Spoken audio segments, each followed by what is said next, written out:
So my name is Shanu Yaswal and you are watching study for all. Study for all में आप सबका बहुत बहुत स्वागत है। उम्मीद करता हूँ स्वस्थ होंगे, मस्त होंगे। तो वायरस डिसीज़ का पार्ट 4 आपने देखा होगा। तो आज फिर लेके आया हूँ आपके सामने most important current affair plus GK. तो इसमें सारा चीज़ कवर हो जाता है, करंट अफेयर भी और जीके भी। और एंड तक ज़रूर देखना, वीडियो ना भूलें। और कमेंट सेक्शन के बॉक्स में जो क्वेश्चन पूछूंगा उसका रिप्लाई ज़रूर दीजिएगा। तो कौन सा राज्य अपने सभी जिलों में अस्पतालों में वेंटिलेटर के साथ बेड सुविधा देने वाला राज्य बना? तो अपने वह कौन सा स्टेट है जिसने अपने सभी डिस्ट्रिक्ट हॉस्पिटल में, यानी सभी जिला अस्पताल में, सभी जिलों के जिला अस्पताल में उसने वेंटिलेटर के साथ साथ बेड सुविधा भी प्रदान कर रही है। तो वो कौन सी सरकार है? उत्तर प्रदेश। तो कौन सी राज्य कर रही है? तो उत्तर प्रदेश गवर्नमेंट कर रही है, जो कि बहुत ही सराहनीय ये कार्य है। तो ऐसा सभी लोगों को करना चाहिए, सभी राज्यों को। तो ये बहुत बढ़िया है। तो सभी अस्पतालों में, सभी हॉस्पिटल्स में, डिस्ट्रिक्ट हॉस्पिटल में वेंटिलेटर के साथ साथ बेड सुविधा देने का काम कर रही है। अब आपको बताना है कि उत्तर प्रदेश का गवर्नर कौन है। तो वर्तमान में उत्तर प्रदेश का गवर्नर कौन है और पूर्व में इसका उत्तर प्रदेश के गवर्नर कौन थे? तो वर्तमान में कौन है गवर्नर और पूर्व में गवर्नर यानी राज्यपाल कौन है? तो ये आपको कमेंट सेक्शन के बॉक्स में ज़रूर बताना है। नेक्स्ट क्वेश्चन की बात की जाए, हाल ही में किस देश ने अपने मुद्रा को बदलने का बड़ा फैसला लिया? तो आप देखे रहेंगे अभी हाल ही में चर्चा में बना हुआ है, ईरान ने अपने करेंसी को बदलने का एक बड़ा डिसीजन लिया है, जिसमें उसकी जो मुद्रा का नाम अब रखा जाएगा, जो उसका मुद्रा होगा इन फ्यूचर में तो तोमान। उस मुद्रा करेंसी का नाम क्या होगा? तोमान। जो कि अभी क्या था, तो रियाल। तो अपनी रियाल करेंसी को बदलकर अब रखने जा रहा है तोमान, तो ईरान की करेंसी। नेक्स्ट क्वेश्चन की बात की जाए कि हाल ही में अमेरिका ने ऐसे प्रोटीन की खोज की जो बताएगा कि किसे वेंटिलेटर की ज़रूरत है। देखिए, आप जानते हैं कि कोरोना वायरस से रेस्पिरेटरी ट्रैक्ट बहुत ही प्रभावित होती है। अपर से लेकर लोअर रेस्पिरेटरी ट्रैक्ट पूरा डैमेज हो जाता है और लंग्स पूरा बाद में डैमेज हो जाता है और किडनी फेलियर हो जाता है। तो आप जानते होंगे लंग्स के से ही हम ऑक्सीजन लेते हैं और ऑक्सीजन उसमें लंग्स जब फंक्शनलेस होने लगता है, मतलब धीरे धीरे अपना फंक्शन में उसकी वीकनेस आने लगती है, तो उस व्यक्ति को वेंटिलेटर दिया जाता है, जिसमें उसे ऑक्सीजन का जो सैचुरेशन लेवल कम हो गया है, उसे सैचुरेशन लेवल यानी ऑक्सीजन मिल सके। तो एक ऐसी प्रोटीन की डेवलप किया है, खोज किया है इसने रिसर्च करके अमेरिका ने, जो बताएगा किसे वेंटिलेटर की ज़रूरत है। जैसा कि जानते हैं more than 75,000 people death officially बता रहे हैं कि 75,000 से ज़्यादा लोग डेथ हो चुके हैं। तो ऑफिशियली का कोई उतना मानना नहीं होता है, रियल में कुछ होता है, ऑफिशियली कुछ दिखाते हैं, जैसा कि आप जानते होंगे। उसका नाम क्या रखा गया, उस प्रोटीन का नाम क्या है जो बताएगा कि किसे वेंटिलेटर की ज़रूरत है? तो सुपर। क्या नाम है इसका? सुपर। ये जो प्रोटीन है ये बताएगा कि किस व्यक्ति को, किस पर्सन को वेंटिलेटर की सख्त आवश्यकता है। ठीक, क्योंकि वहाँ काफ़ी पेशेंट आते जा रहे हैं, कई केसेस आते जा रहे हैं और काफ़ी लोग मर रहे हैं। तो बहुत ही बड़ी चीज़ है, बड़ा दुखदाई ये बात है, तो बड़ा सोचने वाली चीज़ है। अब नेक्स्ट क्वेश्चन की बात की जाए कि हाल ही किस राज्य के सीएम ने राष्ट्रीय छात्रवृत्ति ऑनलाइन पोर्टल, जिसका नाम क्या है, मुख्यमंत्री युवा योगा योजना लॉन्च किया? तो एक पोर्टल लॉन्च किया है, एक राष्ट्रीय छात्रवृत्ति ऑनलाइन पोर्टल लॉन्च किया है, उसका नाम क्या है, मुख्यमंत्री युवा योगा योजना लॉन्च ये किया है। ये किसने लॉन्च किया भैया? तो त्रिपुरा की राजधानी जानते हो जैसे कि अगरतला होती है। तो राष्ट्रीय छात्रवृत्ति ऑनलाइन पोर्टल यानी स्कॉलरशिप मिलेगा छात्रों को। तो ये किस पोर्टल के तहत किया गया है? तो मुख्यमंत्री युवा योगा योजना लॉन्च किया है। किसने लॉन्च किया भैया? तो त्रिपुरा ने। नेक्स्ट क्वेश्चन की बात की जाए, मैंने पूछा भी था कि हाल ही में चर्चा में रहे गंगा जल में पाए जाने वाले जीवाणु भोजी वायरस।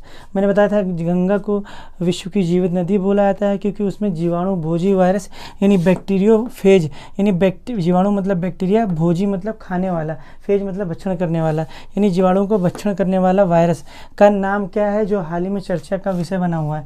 तो निंजा वायरस। क्या नाम है इसका? Ninja virus. तो हाल ही में गंगा में पाए जाने वाला बैक्टीरियोफेज वायरस जो कि चर्चा में रहा, उसका नाम क्या है? तो निंजा वायरस। यही है जो बैक्टीरिया देखिए पानी को पोल्यूट कौन करता है, तो मैक्सिमम सबसे ज़्यादा पोल्यूट करता है बैक्टीरिया। तो उस बैक्टीरिया को खाने के रूप में ये निंजा वायरस उसे काम तमाम कर देता है। तो वर्तमान में जानते हैं वाटर पोल्यूशन, एयर पोल्यूशन बहुत कम हो गया है, बिकॉज लॉकडाउन है पूरे विश्व में और इंडिया में, इसीलिए बहुत ही बड़ी अच्छी चीज़ है कि ये निंजा वायरस इसीलिए चर्चा का विषय बना हुआ है। ये गंगा का जल को क्या कर रही है, शुद्ध कर रही है। तो स्वतः शुद्ध करती है, इसीलिए जीवित नदी बोला जाता है और उत्तर प्रदेश की जीवन रेखा बोला जाता है। अब नेक्स्ट क्वेश्चन की बात की जाएगी। हाल ही में चर्चा में रहा ऑपरेशन जैकबूट, ऑपरेशन जैकबूट जो ये किससे संबंधित है, जम्मू कश्मीर के आतंकियों से सफाई से। तो जानते हैं जम्मू कश्मीर में कितनी 21 मार्च के बाद से, कब से भैया 21 मार्च के बाद से कितनी तेज आतंकी गतिविधि बढ़ना शुरू हुआ है। अभी आपको बताना है, अभी हिजबुल्ला का कौन सा कमांडर, कौन सा आतंकी मारा गया, हिजबुल्ला का कौन सा आतंकी अभी ढेर किया गया है, जो कि उसके ऊपर काफ़ी 12 लाख रुपए ए प्लस का कैटेगरी का टेररिस्ट था, तो उसको मार गिराया गया है, जो कि इंडियन की तरफ से बहुत प्राउड मूवमेंट है, इंडियन मिलिट्री की तरफ से।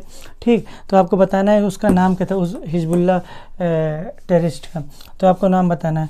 अब नेक्स्ट क्वेश्चन की बात की जाए, आंध्र प्रदेश के विशाखापट्टनम से, आप देखे होंगे आंध्र प्रदेश के विशाखापट्टनम से अभी गैस लीक हुई है, जिसमें अभी मैं बता रहा हूँ अभी काफ़ी इससे भी ज़्यादा मौतें हो चुकी हैं और काफ़ी लोग सीरियस भी हैं इसमें और हॉस्पिटलाइज हैं। 11 लोग की मृत्यु के लिए जिम्मेदार गैस किसे माना गया है, तो 11 लोग की मृत्यु के लिए जिम्मेदार गैस किसे माना गया है, तो स्टायरिन। तो आप जानते होंगे कि आंध्र प्रदेश के विशाखापट्टनम से गैस लीक हुआ है, तो उस गैस लीक को क्या बोला जाता है, उस गैस लीक का एक और नाम है, तो उस गैस लीक का एक और नाम है, ये आपको बताना है। गैस लीक का एक और नाम है, ये बताना है आपको, नाम बताना है आपको पर्टिकुलर, साथ साथ आपको क्या बताना है, गैस लीक का और वो कौन सी कंपनी थी और वो क्या बनाती थी, कंपनी का भी नाम बताना है आपको और क्या बनाती थी। ठीक, ये भी आपको बताना है और साथ साथ आपको ये भी बताना है कि इससे एक चीज़ और याद आया होगा, भोपाल गैस ट्रेजिडी, क्या याद आया होगा, भोपाल गैस ट्रेजिडी। तो भोपाल गैस ट्रेजिडी कब और कहाँ हुआ, तो भोपाल गैस ट्रेजिडी आपको बताना है कब और कहाँ हुआ। तो मैं कमेंट सेक्शन के बॉक्स में आपसे ज़रूर जानना चाहूँगा, तो इसका आंसर ज़रूर दीजिएगा। पृथ्वी से बेहद करीब से गुजरने वाला क्षुद्र ग्रह, पृथ्वी से बेहद करीब से, अभी देखिए चर्चा में था कि क्षुद्र ग्रह टकराएगा तो क्या होगा पृथ्वी का, तो क्षुद्र ग्रह को इंग्लिश में क्या बोलते हैं, एस्ट्रॉयड्स। तो पृथ्वी से बेहद करीब से गुजरने वाला एस्ट्रॉयड यानी क्षुद्र ग्रह का नाम क्या है, जो भी हाल ही में किस में रहा, चर्चा में रहा। तो 2020 चल ही रहा है, इसी समय बताया रहा था कि टकरा सकता है, तो उसका नाम क्या रखा गया, 2020 JJ, क्या नाम रखा गया, 2020 JJ इसका नाम रखा गया। ठीक, तो अच्छा, पिछला जो क्वेश्चन मैंने पूछा था उसका आंसर क्या होगा कि 27 मार्च को भारत पोलियो मुक्त हुआ। तो 27 मार्च को भारत क्या हुआ भैया, पोलियो मुक्त हुआ, और भारत पोलियो मुक्त हुआ। और लुईस पाश्चर को फादर ऑफ माइक्रोबायोलॉजी कहते हैं। तो लुईस पाश्चर को क्या बोला जाता है, फादर ऑफ माइक्रोबायोलॉजी, फादर पितामह बोला जाता है माइक्रोबायोलॉजी। जैसे अरस्तु को जीव विज्ञान और जंतु विज्ञान का जनक बोला जाता है, तो सूक्ष्म जीव विज्ञान के जनक किसे कहा जाता है, यानी माइक्रोबायोलॉजी के जनक किसे कहा जाता है, फादर ऑफ माइक्रोबायोलॉजी किसे कहता है, लुईस पाश्चर को। तो उम्मीद करता हूँ समझ में आ रहा होगा आपको। नेक्स्ट क्वेश्चन की बात की जाए कि रूस के द्वारा जर्मनी पर, जैसे कि जानते हैं 1945 में विश्व युद्ध पूरा समाप्त हुआ और रूस ने हरा दिया अंततः जर्मनी को।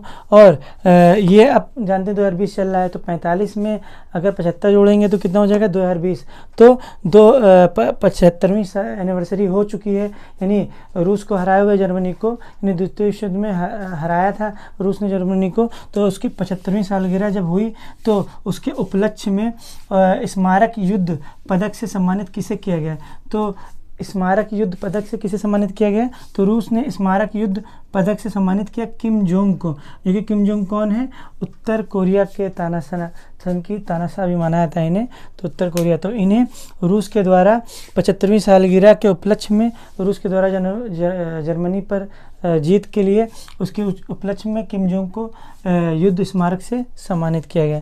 नेक्स्ट क्वेश्चन की बात की जाए कि शहरी निवासियों को कम से कम 120 दिन का रोजगार, भैया 120 दिन का मतलब 4 महीने 30 का 120 यानी 4 महीने का रोजगार प्रदान किया जाएगा किस सरकार के द्वारा, हिमाचल प्रदेश सरकार के द्वारा, जो कि बहुत ही सराहनीय है। अब देखिए बहुत ही बड़ी चीज़ है, इकोनॉमी पूरा कोलैप्स होते आ रही है, कई सारे रोजगार ठप होते आ रहे हैं, सभी बड़े से बड़े, मीडियम से मीडियम और छोटे लोग की तो बात ही कर दी जाए तो बहुत ही रेयर है उनकी लाइफ इस समय।